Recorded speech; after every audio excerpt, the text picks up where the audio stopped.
আপনারা সবাই তো চিকেন কবিরাজি অনেক খেয়েছেন, এবার এভাবে একবার কাঁকরোল কবিরাজিও বানিয়ে খেয়ে দেখবেন, সাথে সবাইকে খাওয়াবেন। দেখবেন সবাই কেমন আপনার বুদ্ধি আর রান্নার প্রশংসা করছে। তাহলে দেখে নিন। প্রথমে আমি 2টো আলু আর 3টে কাঁকরোলকে মাঝখান দিয়ে কেটে নুন দিয়ে সামান্য ভাপিয়ে নামিয়ে নিচ্ছি। তারপর সেদ্ধ আলুগুলোকে স্ম্যাশ করে কাঁকরোলের ভেতরের অংশটি একটি চামচের সাহায্যে বের করে নেব। এবার কাঁকরোলের দানাগুলো ভেঙে ভেতরের অংশটাকে নরম করে একসাথে করে নিলাম। তারপর এখানে একটি কাঁচির সাহায্যে কয়েকটা কাজু বাদাম আর কিশমিশ ছোট ছোট টুকরো করে কেটে নেব। এবার কড়াইয়ে দিয়ে দিলাম সাদা তেল, ফোড়নে দিলাম গোটা জিরে, জিরেটা সামান্য ভাজার পর দিয়ে দিলাম একটি মাঝারি সাইজের পেঁয়াজ কুচি। এবার পেঁয়াজ কুচিটা ভাজার পর দিয়ে দিলাম কিছুটা পরিমাণে নারকেলের কোড়া, তারপরে দিয়ে দিলাম কাঁকরোলের ভেতরের অংশটি। তারপর সব কিছু একসাথে মিশিয়ে দিয়ে দিলাম পরিমাণ মতো নুন আর হলুদ গুঁড়ো।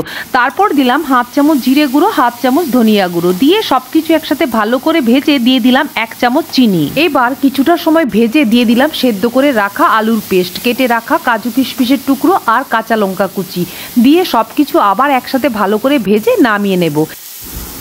এই যে দেখুন তৈরি হয়ে গেল কাঁকরোলের ভেতরের পুর। এবার আমি পুরটাকে সমপরিমাণ প্রত্যেকটা হাফ কাঁকরোলের মধ্যে দিয়ে চেপে চেপে ভরে নেব। সবগুলো পুর রেডি। এবার পুরগুলো ভাজার জন্য একটি ব্যাটার তৈরি করে নেব। তার জন্য লাগবে একটি ডিম। ডিমের মধ্যে দিয়ে দিলাম পরিমাণ মতো নুন আর হাফ চামচ চিলি ফ্লেক্স দিয়ে ডিমটাকে ভালো করে ফেটিয়ে নেব। কড়াইয়ে দিয়ে দিলাম সাদা তেল। এবার একে একে প্রত্যেকটি পুর ডিমের মিশ্রণটিতে ডুবিয়ে গরম তেলে এপিট ওপিট উল্টে পাল্টে লাল লাল করে ভেজে নামিয়ে নেব। আমি তো আজ কাঁকরোল দিয়ে নিরামিষ কবিরাজি করলাম, আপনারা চাইলে একইভাবে কাঁকরোল দিয়ে আমিষ কবিরাজিও করতে পারেন।